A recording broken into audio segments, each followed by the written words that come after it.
बौद्ध धर्म से लोग जुड़ते चले गए, और जितने भी अनुयायी इनके बने उनको इन्होंने 10 सिलों का पालन करने के लिए कहा। जैसे इन्होंने कहा था कि मनुष्य को हमेशा सदा सत्य बोलना चाहिए, क्योंकि सत्य बोलोगे तो आपको दुख कम होगा। जैसे मान लीजिए आपने झूठ का सहारा लिया, हमेशा वो डर आपको सताता रहेगा कहीं ऐसा ना हो कि कल को इसको सत्य पता चल जाए तो मेरा क्या होगा। मान लीजिए आपने क्या कहा, आपने चोरी कर ली, घर में से चोरी करी, और चोरी करने के बाद आपने क्या काम किया, आपने घर वालों को नहीं बताया, घर वाले किसी दूसरे पे इल्जाम लगा रहे हैं, और ये आपको ही पता है, आपसे पूछा गया कि क्या तुमने चोरी करी, नहीं, तुम्हें जरूरत है पैसों की, तुमने चोरी कर ली लेकिन बताया नहीं, तो तुम्हें ये हमेशा डर रहेगा कहीं ऐसा ना हो कि भाई घर वालों कल के आने वाले समय में हो सकता है कल के समय इनको सच का पता चल जाए तो दुख होगा तुम्हें उस चीज का। दूसरा, अहिंसा, ठीक है, यानी हिंसा से युक्त विचार क्या कहलाते हैं हिंसा से युक्त विचार हिंसा कहलाती है, और जब हम इनका परित्याग कर देते हैं, इनसे मुक्त हो जाते हैं, वही आपका अहिंसा कहलाता है। हम किसके प्रति हिंसा क्यों रखें, दूसरे के प्रति हिंसा क्यों रखें, क्यों किसी को मारने की सोचें, क्यों किसी के प्रति नफरत पैदा करेंगे। 4 दिन की चांदनी है, फिर अंधेरी रात है, जैसे पता ही होगा आपसे,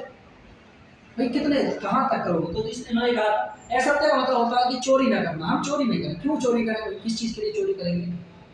तीसरा, अपरिग्रह, धन का संचय ना करें, धन का संचय करने से हमें क्या फायदा, केवल उतना ही धन अपने पास रखो जितनी की तुम्हें आवश्यकता है, बाकी का मत करो। और सन्यासी को कहाँ किसकी आवश्यकता पड़ती है, इसमें से कुछ आजकल के तो आते हैं मांगने के लिए, क्या करते हैं आजकल के आए मांगने के लिए, जबरदस्ती करते हैं, बाबू नाथ दे, कहते हैं भूख लग रही है, भूख के तुमको खाना खिला दो, नहीं 10 रुपये दे दे, शाम को मारे हैं फिर हट गए। ठीक है, उसके बाद मंदिरा ब्रह्मचर्य, इन्होंने वही कहा था जो जैन धर्म में थे कि आप ब्रह्मचर्य का पालन कीजिए, बिना किसी अनुमति के, बिना किसी स्त्री की अनुमति के उससे वार्तालाप नहीं करनी चाहिए, उससे बात नहीं करनी चाहिए, उसको छूना नहीं चाहिए, उसकी तरफ देखना नहीं चाहिए, उसे सशर्त नहीं करना चाहिए, टच नहीं करना चाहिए उसे, जब तक उसकी अनुमति ना हो तब तक, यही ब्रह्मचर्य था। आगे बात करें उन्होंने 5 तो ये हो गए, बाकी जो 5 अलग से जोड़े थे महात्मा बुद्ध ने, उनमें से था एक बात था दोपहर के बाद भोजन नहीं करना, आप एक ही बार भोजन कीजिए। आपको पता, यहाँ पे देखा होगा आपने 3 टाइम भोजन, 2 टाइम भोजन करते हैं साथ बहुत भिक्षु भी 2 टाइम भोजन करते हैं, एक सुबह, और इनका कार्य होता है भिक्षा मांग करके ही खाना। आप देखा होगा बहुत भिक्षुओं के घर बटे होते हैं, आज इस घर से खाना जाएगा, अगले दिन किसी और घर से खाना जाएगा। उसके बाद मद्यपान का निषेध, मदिरा मद्यपान, आपको पता जैसे आज दारू मतलब शराब जो होती है, मद्यपान, इसका निषेध करने की बात करी थी, ये नहीं करना चाहिए, ये इससे भी दुख होता है। दूसरा, आरामदायक बिस्तर पर न सोना, साधु सन्यासियों से आरामदायक बिस्तर का क्या मतलब, साधु सन्यासी आज यहाँ कल वहाँ पता ही नहीं, तो आरामदायक बिस्तर का परित्याग किया था। दूसरा, आभूषणों का परित्याग करना, आभूषण नहीं लेने चाहिए, आभूषणों का हमें परित्याग करना चाहिए, और व्यभिचार का त्याग, व्यभिचार का तो जानते हो,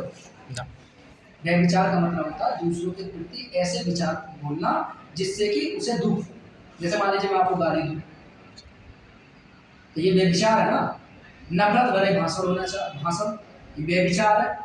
दूसरों के प्रति व्यभिचार न रखना। तो ये 10 सील दिए थे किसने, महात्मा बुद्ध ने अपने दिए। यहाँ तक हो गया, कोई दिक्कत समस्या, कोई दिक्कत नहीं कमी, चलिए आगे चलते हैं, आगे लिखिए नेक्स्ट, आगे लिखिए।